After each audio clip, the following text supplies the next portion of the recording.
Bolsa em queda nas últimas semanas, o mercado está muito pesado, principalmente por conta da situação envolvendo a economia americana, muitos investidores com medo, receosos, mas também muitas oportunidades aparecendo com essa queda recente do mercado. E nesse vídeo aqui eu separei 5 ações que eu olharia com muito carinho depois da queda recente. Quer saber quais são as ações? Primeiro te inscreve no canal, deixa o like nesse vídeo e obviamente assiste o vídeo até o final.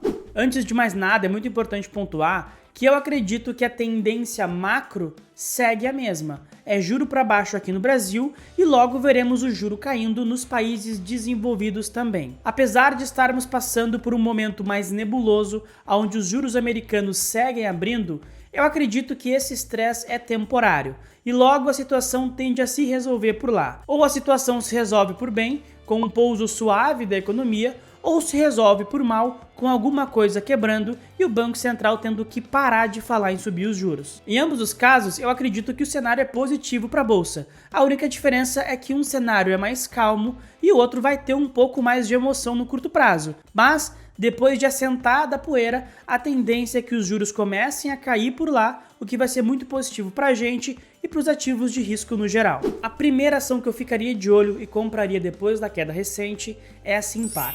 E para mim, essa é uma das compras mais óbvias do momento. Todo mundo sabe que a Simpar é uma empresa que trabalha desde sempre com uma estrutura de capital mais alavancada. Esse é o modus operandi da empresa. É assim que eles crescem, é assim que eles atacam o mercado e é assim que eles vêm tendo sucesso desde sempre. E mesmo assim, de tempos em tempos, o mercado insiste em negar a qualidade da companhia, colocando na balança aquele mesmo papo de sempre, que a empresa é alavancada, que a dívida é um problema e blá blá blá. A grande verdade, como eu já falei, é que a Simpar sempre trabalhou dessa forma, a empresa cresceu dessa maneira e ela seguirá crescendo dessa maneira. Não tem como querer que eles mudem agora algo que está dando certo. Além disso, mesmo tendo essa dívida um pouco mais elevada, a Simpar tem um histórico de alocar muito bem capital. Ou seja, essa dívida da empresa é alocada em ativos que geram muito retorno para o acionista. Por exemplo, recentemente a Vamos comprou uma frota de caminhões do Grupo Petrópolis,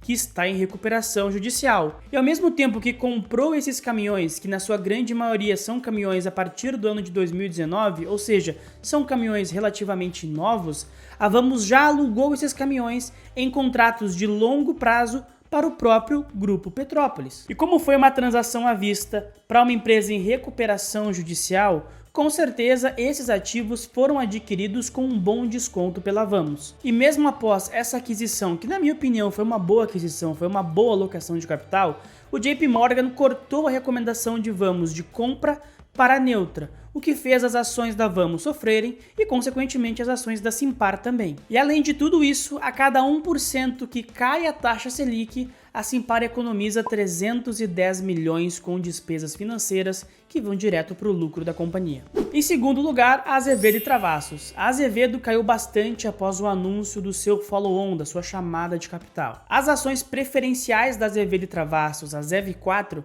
estavam na casa de 13,50 e como a chamada de capital saiu a 2,90, as ações naturalmente caíram para próximo desse patamar. Porém, como o momento do mercado não é nada bom, as ações seguiram caindo até mesmo abaixo dos R$2. Porém, após a divulgação que o mega investidor Nelson Tanuri já detém 10% do capital da Azevedo e Travassos, as ações reagiram muito bem. Além disso, algumas semanas atrás, a Azevedo e Travassos anunciou o primeiro acordo com a sua subsidiária de petróleo. A empresa assinou um memorando de entendimentos com a Petroil, que é uma empresa produtora de petróleo bastante pequena, que hoje produz mais ou menos 50 barris por dia, mas que com a tecnologia e expertise da Heftus pode multiplicar essa produção por algumas vezes. O que, se realmente acontecer, vai ser muito importante e vai ser um marco na história da Azevedo e Travassos. E eu acredito que à medida que esse valor captado na chamada de capital entre no caixa da Azevedo,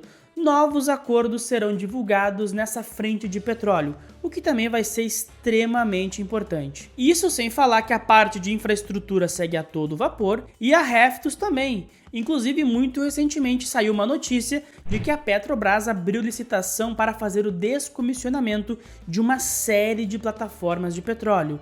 o que é justamente o negócio da Raftus, e eu não tenho a mínima dúvida de que a Azevedo e Travassos vai entrar muito pesado nessas licitações.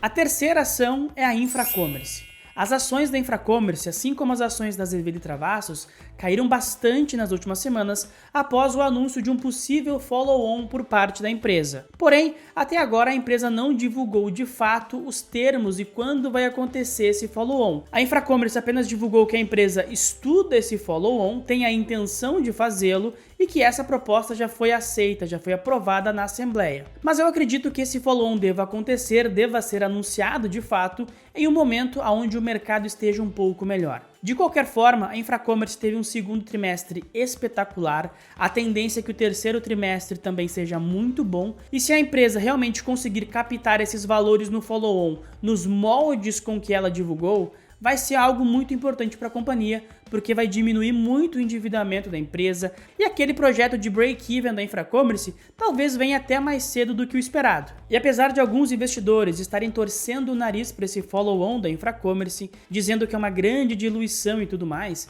é muito importante a gente ressaltar que a Infracommerce é uma empresa em franco crescimento, em franca expansão.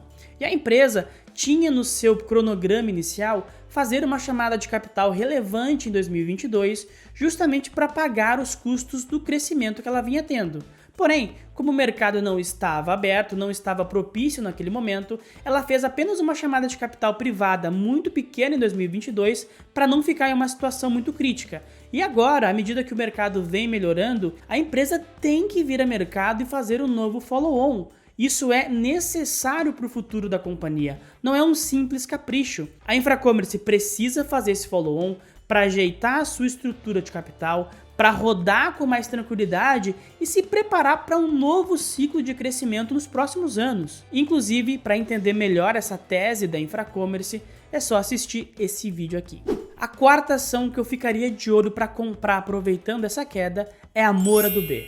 A Moura do B é uma construtora de qualidade excelente, tem um modelo de negócio diferenciado, atua em uma região do Brasil diferente também, que foge um pouco do status quo das grandes incorporadoras, e é uma empresa que está com um nível de lançamentos muito alto, um nível de vendas também muito alto e tem indicadores excelentes. Alguns dos melhores indicadores do setor são da Moura do B. E a empresa caiu bastante recentemente por conta justamente dessa abertura nos juros. Como ela atua em um setor que é muito sensível ao juro, que é o setor de construção civil, naturalmente a Moura do B acaba sofrendo bastante. Porém, a Moura do B ela é uma empresa focada na média e alta renda. E a gente sabe que para esse tipo de público, a crise e os juros importam muito menos. Dessa forma, mesmo que o juro siga alto, que a curva não ceda mais, eu tenho certeza que a Moura do B vai ser pouco impactada nos seus lançamentos, justamente por conta do público a quem ela atende. É uma empresa que negocia hoje na casa de 0,7 vezes valor patrimonial, porém tem capacidade, tem qualidade para negociar próxima das empresas top do setor, que é acima de 1 vez valor patrimonial. Se você quiser entender melhor a tese da Moura do B, também tem vídeo aqui no canal, vou deixar o link aparecendo aqui agora. A quinta e última ação é o Banco Inter, que é uma das ações que menos caiu desde o seu topo, porém é uma das ações que eu também acredito ter uma das melhores relações risco-retorno da bolsa. Isso porque os últimos resultados do Banco Inter vieram extremamente bons. A empresa está mostrando uma resiliência muito grande, está mostrando uma diminuição de custos, está mostrando um sucesso cada vez maior em rentabilizar a sua base de clientes e tem um plano muito definido para os próximos anos, que é atingir um ROI de 30%. Hoje o ROI do banco está na casa de 3,6%. E mesmo que o Banco Inter não atinja os 30% de ROI, se ele atingir um ROI de 10%, 15%, essa ação já tem que subir muito. Por exemplo, hoje o Nubank tem um ROI na casa de 12%, e o Nubank negocia acima de 7 vezes PVP, enquanto o Banco Inter negocia na casa de 1 vez preço-valor patrimonial. E como eu sempre falei, eu nem quero que o Banco Inter negocie nos mesmos múltiplos que o Nubank, mas se o Banco Inter negociar 2, 3, 4 vezes valor patrimonial, a ação já tem que subir demais. É muito bom pontuar que grande parte dessa queda recente que teve o Banco Inter se deve a um projeto que está tramitando no Congresso para colocar um teto no juro do rotativo do cartão de crédito. Isso obviamente afeta todos os bancos, Mas o Inter não é tão afetado assim, porque não é grande parte da receita do Inter que vem desse tipo de empréstimo, por exemplo. O Nubank, por sua vez, é muito mais afetado do que o próprio Inter, porque grande parte da carteira de crédito do Nubank é justamente cartão de crédito. Porém, um projeto como esse, em um momento como é o atual do mercado, acaba derrubando todos os bancos sem distinção.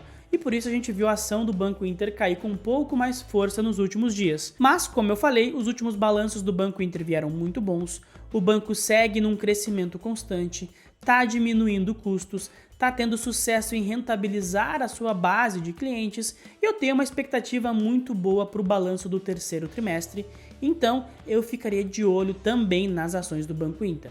Enfim, essas são as 5 ações que eu compraria hoje para aproveitar essa queda. Obviamente que pode cair ainda mais, obviamente que elas podem subir amanhã, é muito difícil prever o mercado no curto prazo, mas para quem pensa a médio e longo prazo, eu vejo essa queda como uma boa oportunidade de entrada em várias ações, não só nessas 5 que eu comentei, mas muitas outras por aí. Manda aqui nos comentários se tu gostou das ações que eu escolhi, se tu concorda, se não concorda, se tu acredita que alguma outra ação é melhor, enfim, fica à vontade para comentar. E também não esquece, como eu já falei, te inscreve no canal, ativa as notificações, deixa o like no vídeo e compartilha com os teus amigos, com o teu grupo de investidores e tudo mais. Muito obrigado pela atenção e até a próxima.